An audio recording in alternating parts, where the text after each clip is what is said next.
මම හදන්නේ 89 ගැටලුව.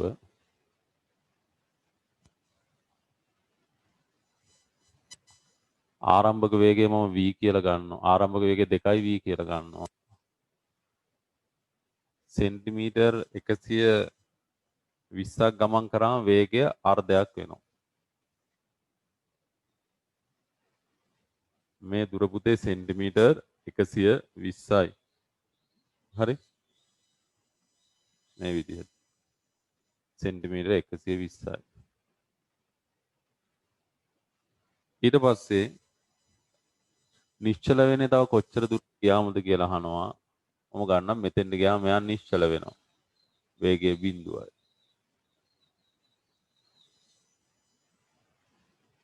මේ දුර මම s කියලා ගන්නවා. s කියලා ගන්නවා. හරි? ඔය විදිහ.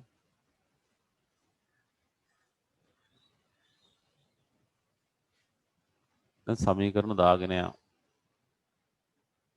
අවසාන ප්‍රවේගය දන්නවා ආරම්භක ප්‍රවේගය දන්නවා ගමන් කළ දුර දන්නවා. එහෙනම් අපි මේකෙන් මන්දනය හොයමු. මම මේකේ a කියලා ගන්නම් මේ චලිතය. මෙතන මේ ලක්ෂ්‍ය b කියලා ගන්නම් මේ ලක්ෂ්‍ය c කියලා ගන්නම්. මේ ලක්ෂ්‍ය c මෙතනින් ලියන්නම් v පැත්තකින් ලියන්නම්කො v සමානයි 0යි කියලා. ඔන්න ඔය විදිහට එන්නේ.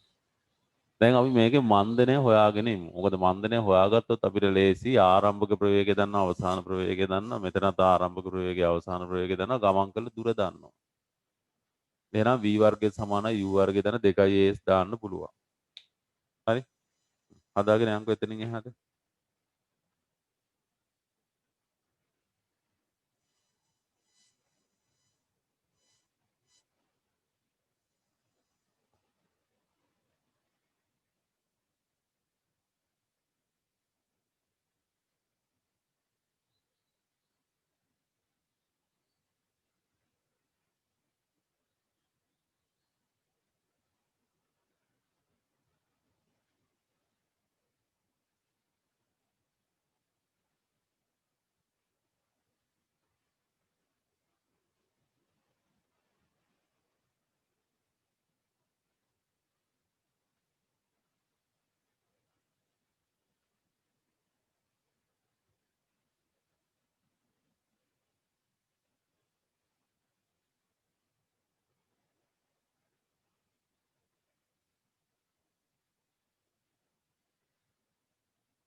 හරි නේද ඒක? ඔයාලට මේ හැම එකම රෙකෝඩින්ග්ස් දානවා ඈ.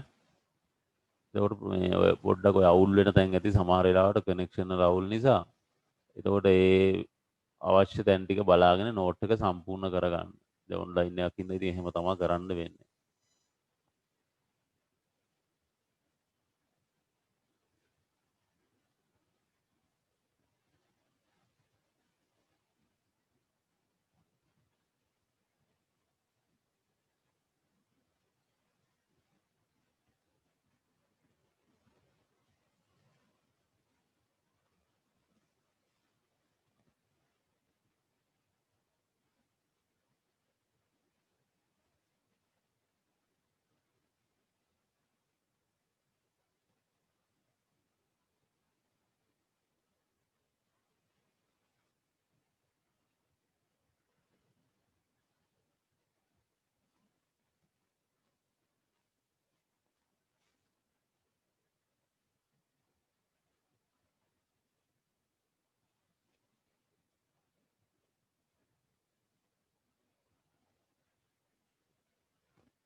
හරි. දැන් උණ්ඩේ නිශ්චල වන්නේ කොච්චර දුරක් ගමන් කළ විටද කියලා අහන්න. ඒ කියන්නේ S වලා ගිය තමයි අපෙන් අහන්නේ. අපි AB චලිතයට අපි මන්දනය හොයාගත්තා නම් හරි. ප්‍රවේගයන් දන්නවා, දුර දන්නවා, මන්දනය හොයා ගන්න ඕනේ. එහෙනම් v වර්ගය සමානයි u වර්ගය දන්න 2as දාන්න. v වර්ගය සමානයි u වර්ගය දන 2as. මෙතන v වර්ගය, මෙතන 2යි v වර්ගය. සම්පූර්ණ k වර්ගය. ආර්ධයක් කියනකොට ඔයාලට ඕන නම් පුතේ මෙතන v බෙදීම 2 දාන්නත් පුළුවන් ඈ. කිසිම ප්‍රශ්නයක් නැහැ. මෙතන v බෙදීම 2 දාන්නත් පුළුවන්. කිසිම ප්‍රශ්නයක් නැහැ. නමුත් අර භාග සංඛ්‍යා දැම්මම නිකන් වැරදීමේ සම්භාවිතාව වැඩි නේ නිසා තමයි ওই විදිහට කරලා තියෙන්නේ. හරි. මෙතෙන් ඇත්තටම මන්දනයක් එන්නේ ඍණාගයක් ඒ නිසා 120යි සෙන්ටිමීටර වලින්ම දාමු. එහෙනම් මෙතනින් එනවා v වර්ගය. මෙතන 4යි v වර්ගය.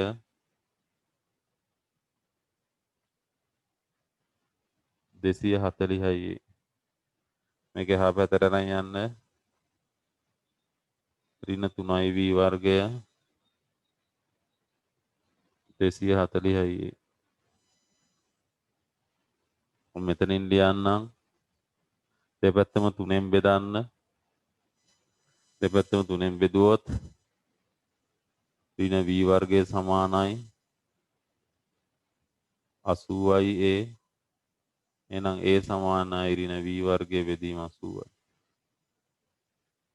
ඔන්න ඒ වෙලාවේ ওই විදිහට එනවා. දැන් අපි යනවා BC චලිතයට.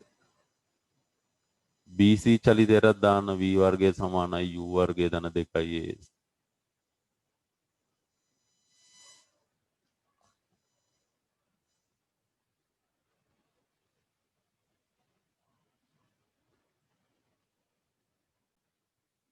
BC චලිතයට දාන්න v වර්ගය සමානයි u වර්ගය ධන 2යි a. අවසාන ප්‍රවේගයේ බිඳුවයි. ආරම්භක ප්‍රවේගයේ v වර්ගය ධන 2 වැඩි කිරීම a වැඩි කිරීම s තමයි අපි හොයන්න ඕනේ. v වලගේ දීලා තියෙනවා a වලගේ දීලා තියෙනවා මෙතන. ඍණ v වර්ගයේ බෙදීම 80යි.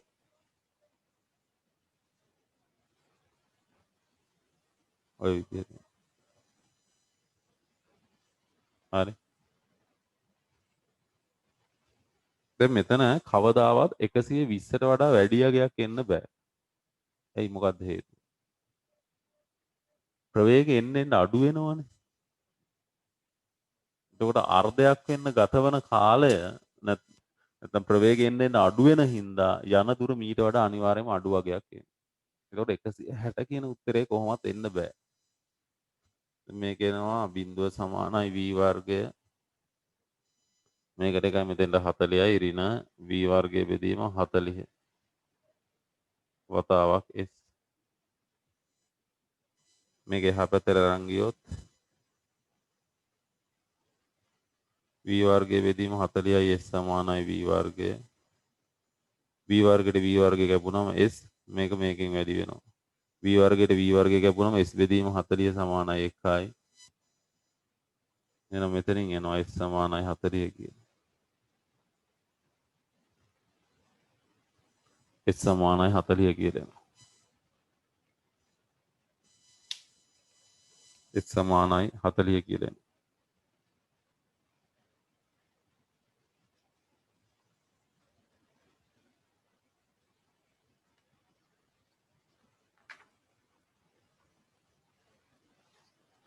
හරි.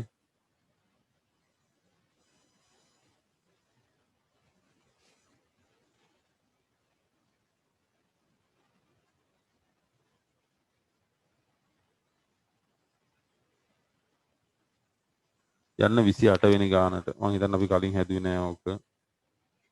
අන 28 හැදුවා. 28 හදන්න එපා.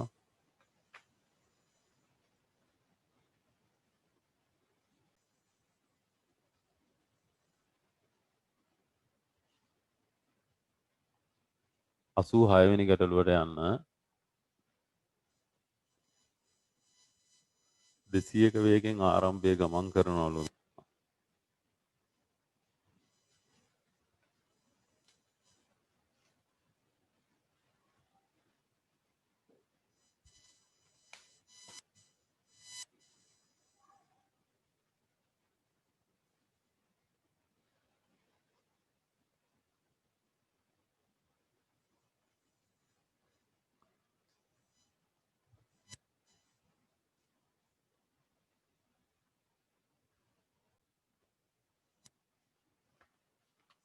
දෙසියක වේගෙන් ගමන් ආරම්භ කරන වස්තුව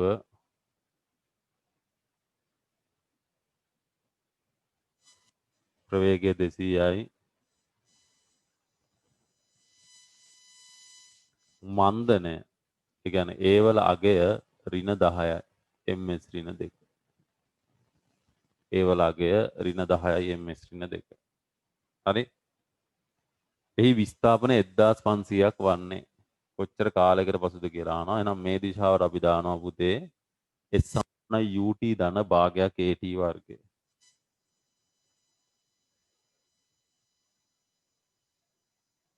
s සමාන ut ධන භාගයක් at වර්ගය දාන්න. හරි. ඒතර s කියලා කියන්නේ මෙයා ගමන් කළ දුර විස්ථාපන 1500යි. ආරම්භක ප්‍රවේගය u 200යි. t මන්දනයක් නිසා මෙතෙන්ට ඍණ 10 එනවා. ආරම්භයේටම ඍණ කියලා දැම්මට කමන්නේ. මේක එකපාරටම ඔයාලට නැත එකවරම පුළුවන් 10 බෙදීම 2 5 t වර්ගය කියලා දාන්න. එහෙම දැම්මට ලකුණු අඩු වෙන්නේ නැහැ. ඒවට බය වෙන්න එපා ඈ. ඒ වගේ සුළු කිරීම වලට ලකුණු අඩු වෙන්නේ නැහැ. ඒතකොට මෙතනින් එනවා 1500 සමානයි 200යි t ඍණ 5යි t වර්ගය ඔය විදිහට එනවා. හරි. දැන් පහෙන් බෙදන්න පුතේ දෙපැත්තම පහෙන් බෙදුවා නම් ලේසි. මොකද t වර්ගයේ සංගුණකය කියන්නේ මේ ඉදිරියෙන් තියෙන ඉලක්කම එකක් කරා නම් හරි. එහෙනම් මෙතෙන් එනවා 300යි. මෙතන 40යි t ඍණ t වර්ගය. මේක අපි කෙලින්ම එහා පැත්තට අරන් යනවා. t වර්ගය නැත්නම් ඍණ ලකුණෙන් වැඩි කරත් කමන්නේ. ධන 300 සමානයි 0යි. නම් මෙතනින් එනවා දැන් සාධක කඩන්න. සාධක දෙකේ එකතුව 40ක් වෙන්න ඕන ගුණිතය 300ක් වෙන්න ඕන. එතකොට t ඍණ 30 වතාවක් t ඍණ 10 වර්ග පූර්ණය කරත් කමන්නේ. ඔයාලා කැමති විදියකට ඒක හදන්න. මෙතනින් එනවා t ඍණ 30 සමානයි 0 හෝ t ඍණ 10 සමානයි 0. මේක එහා පැත්තට ගියොත් t සමානයි 30යි t සමානයි 10යි. ඔය විදිහට එන්නේ. හරි. 10 සහ 30කට පසු දෙවතාවක් පමණි. මොකද්ද විස්ථාපන 1500ක් කියන්නේ? මෙයා මෙහෙම ගිහිල්ලා නැවත ආය හැරිලා එනවා. ඒ අවස්ථාව තමයි ඔය කියන්නේ. ඒක තමයි කාලයන් දෙකක් එන්නේ. නැත්නම් ඉතින් එකම විස්ථාපන එන්න විදියක් නැහැනේ. මෙයා මෙහෙම ගිහිල්ලා පුතේ නැවත ආය හැරිලා එනවා. ඒක තමයි ඔය කියන්නේ. හරි? ඒකයි එකම විස්ථාපනය කාලයන් දෙකක එන්නේ. හරි. ලියා ගන්නකෝ.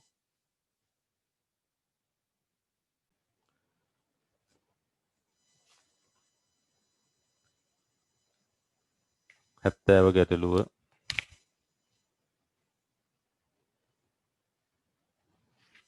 නිශ්චලතාවයෙන් ගමන් ආරම්භ කරන්නේ.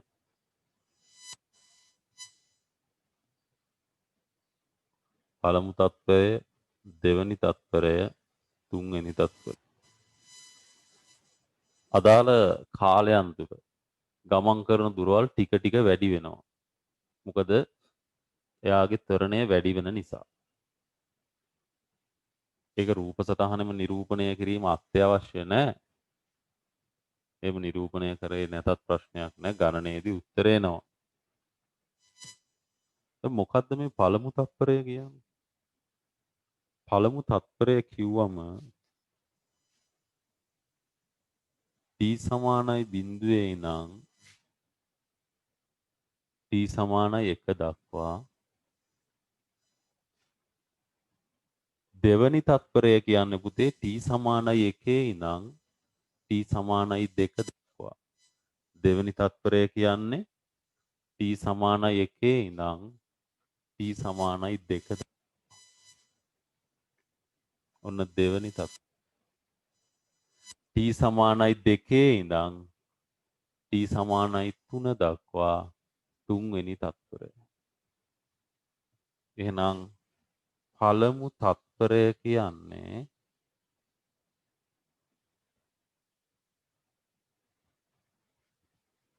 t සමානයි බිඳුවේ සිට t සමානයි 1 දක්වා. බිඳුවේ සිට 1. පළමු තත්පරයේ බිඳුවෙන් පටන් ගන්න.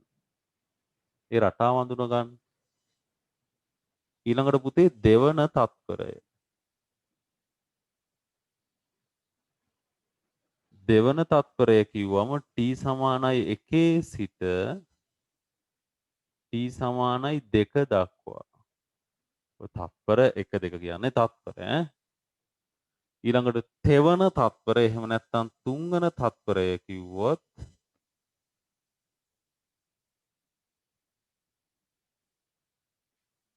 t සමානයි 2 සිට t සමානයි 3 දක්වා. ඔය විදිහට එන්න. ඔන්න තුන්වන තත්පරය. හරි? අපි ඒක ලියාගමු. ලියා ගන්නකො ඒ ටික. පළමු තත්පරය කිව්වම බිඳුවෙන් පටන් ගන්නවා. දෙවෙනි තත්පරය කිව්වම එකෙන් පටන් ගන්නවා. තුන්වන තත්පරය කිව්වම දෙකෙන් පටන් ගන්නවා.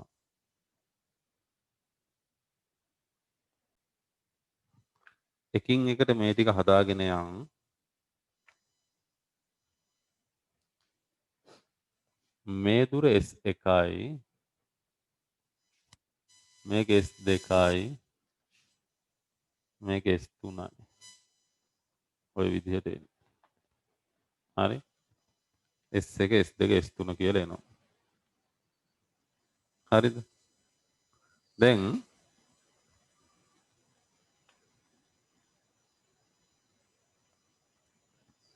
මේ S1 S2 S3 අතර අනුපාතය තමයි අපි හොයන්න ඕන. S1 S2 S3 අතර අනුපාතය. අනුපාතය හොයන්න ඕන ත්වරණයක් දීලා තියෙනවා. මේ සියලුම කාල ප්‍රාන්තරයන් තුල 5යි ms ඍණ 2 ත්වරණයකින් තමයි ගමන් කරන්නේ. සියලුම කාල ප්‍රාන්තරයන් තුල 5යි ms ඍණ 2 ත්වරණයකින් ගමන් කරන්නේ. මම ඉස්සෙල්ලම ගන්නවා පුතේ AB චලිතය. මම ඉස්සෙල්ලම ගන්නවා AB චලිතය. ඒතර AB චලිතය දැම්මොත් එහෙම කාලයන් අපි දන්නවා. කාලයන් අපි දන්නවා, දුර දන්නවා, ත්වරණය දන්නවා. දුර හොයන්න ඕන. කාලය දන්නවා. හරි? ත්වරණය දන්නවා. එහෙනම් AB චලිතයට මම දානවා.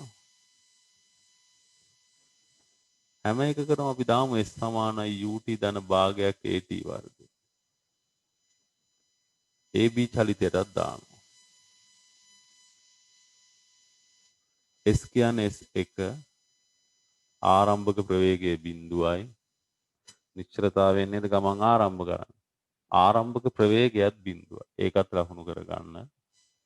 ආරම්භක ප්‍රවේගයත් බිඳුවයි. හරි?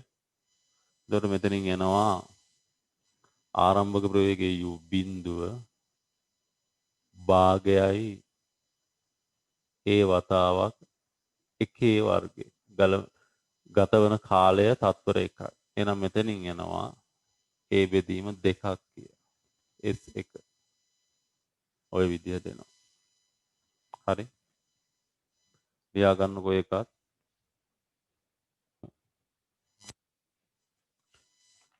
ඊළඟට BC චලිතයටත් දාන්න S සමානයි UT ධන භාගයක් AT වර්ගය. නමුත් එතන ප්‍රශ්නේ තියෙන්නේ අපි ආරම්භක ප්‍රවේගය දන්නේ නැහැ. ආරම්භක ප්‍රවේගය දන්නේ නැහැ. ආරම්භක ප්‍රවේගය අපිට හොයන්න වෙනවා. මෙතන ප්‍රවේගය v1යි කියලා ගමු. මෙතන ප්‍රවේගය v2යි කියලා ගමු. ප්‍රවේගයන් ලකුණු කරන්න v1 v2 කියලා. හරි. එහෙනම් v සමානයි u ධන at දාමු. මේ සමීකරණය හරි.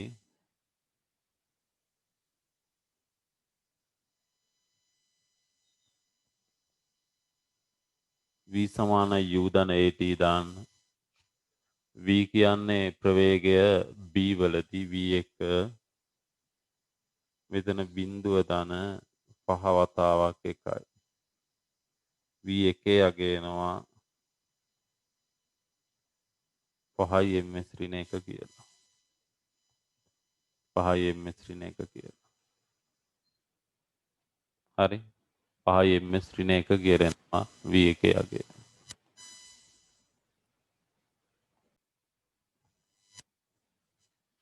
BC චරිතයට දාන්න ඊළඟට S සමානයි UT ධන භාගයක් AT වර්ගය.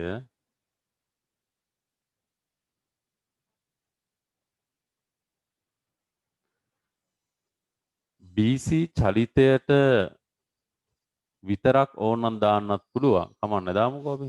S2 ආරම්භක ප්‍රවේගය 5යි කාලය 1 ධන භාගය වැඩි කිරීම A5යි T1 වර්ගය. මෙතනින් එනවා 7.5 මීටර් කියලා S2 යගේ.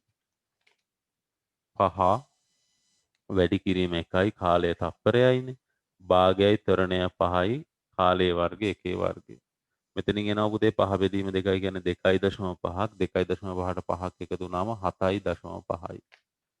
S2 අගය එනවා 7.5යි කියලා. හරි. S2 අගය 7.5යි කියලා එනවා.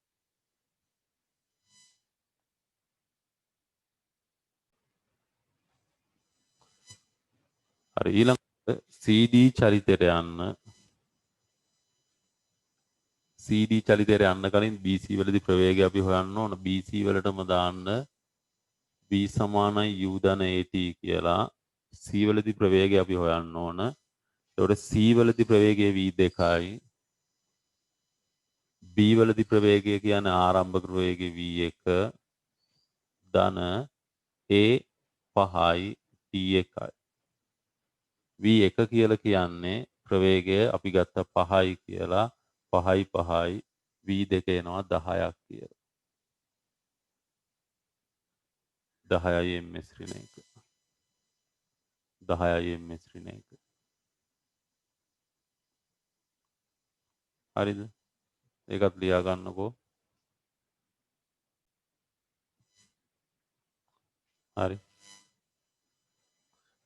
දැන් CD චලිතයට දාන්න.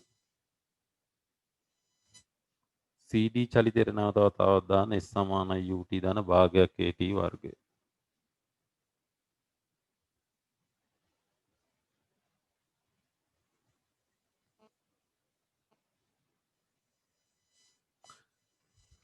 CD චලිතයට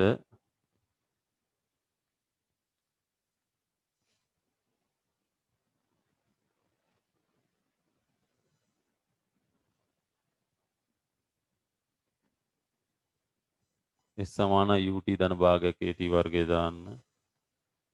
S3 ආරම්භක ප්‍රවේගය අපි ගත්ත 10යි කියලා. මම මෙතන ගත්තේ 10යි. ආරම්භක ප්‍රවේගය 10යි. කාලය 1යි. භාගයයි A කියන්නේ ත්වරණය 5යි. T වර්ගය කියන්නේ 1යි. 10 ධන මෙතනින් එනවා 2.5ක්. උත්තරේ 12.5ක් කියලා එනවා. 12.5 මීටර.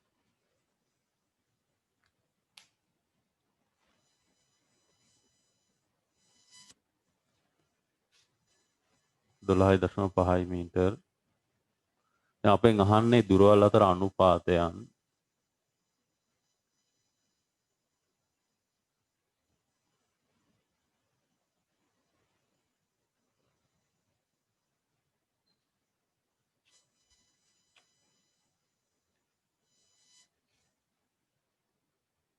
S1ට S2ට S3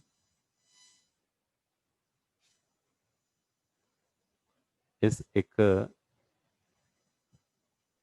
අනුපාතය අපිට ආවේ 2.5යි 7.5යි 12.5යි 2.5න් බෙදනම 1ට 3ට 5 කියලා අනුපාතය එනවා. 1ට 3ට 5 කියලා එන අනුපාතය.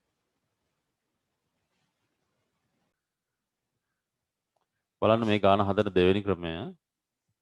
AB චලිතයට කලින් වගේම දානවා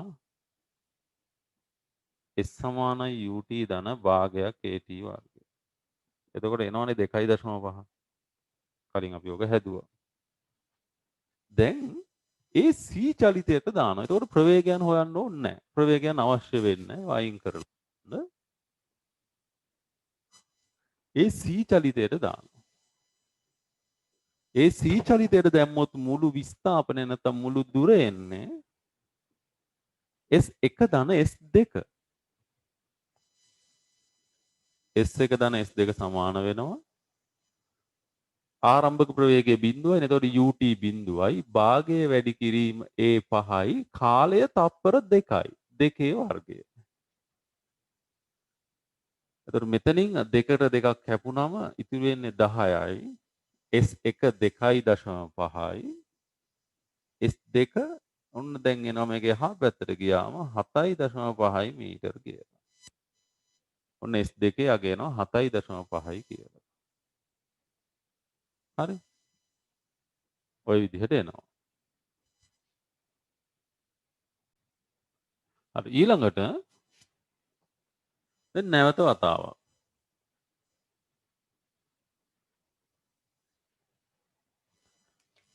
AD චලිතය ගන්න. AD චලිතය. AD චලිතය සලකලා මුළු චලිතය ගත්තොත් මේ විස්ථාපන S1 S2 S3 කියලා එනවා. S1 ධන S2 ධන S3 ආරම්භක ප්‍රවේගයේ බිඳුවයි මෙතනනේ ආරම්භ වෙන්නේ U බිඳුවයි. එතකොට UT බිඳුවයි. ඒක ලියන්න ඕනේ. භාගයේ වැඩි කිරීම A කියන්නේ 5යි. T කියන්නේ තත්පර 3.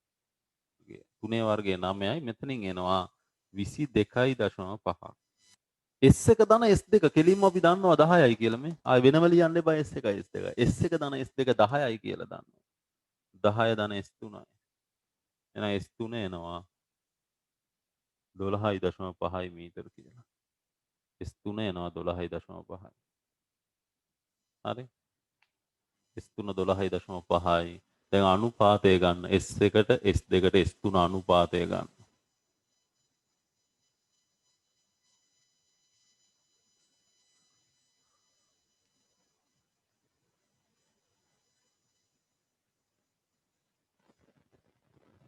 එහෙනම් S1ට S2ට S3 මම පහලින් ලියන්න. සමානයි කියලා ලියන්න පුළුවන්. 2.5ට 7.5ට 12.5 2.5න් බෙදුවොත් 1ට 3ට 5යි. ওই විදිහට එනවා. 1ට 3ට 5යි කියලා නෝ සුළු කිරීමේ වේගය වැඩි කරගන්න නිකන් ගණන් එක හුරතල් වෙවි නම් ඉන්න එපා. ඒවා තමන් කරගන්න ඕන. මොකක් හරි සුළු කරන දෙයක් තේරෙන්නේ නැත්නම් අනිවාර්යෙන් අහන්න. අනිවාර්යෙන් අහන්න. ඕන වෙලාවකට මට කතා කරලා උත්තර අහන්න පුළුවන්. මම උත්තර දෙනවා. හරි?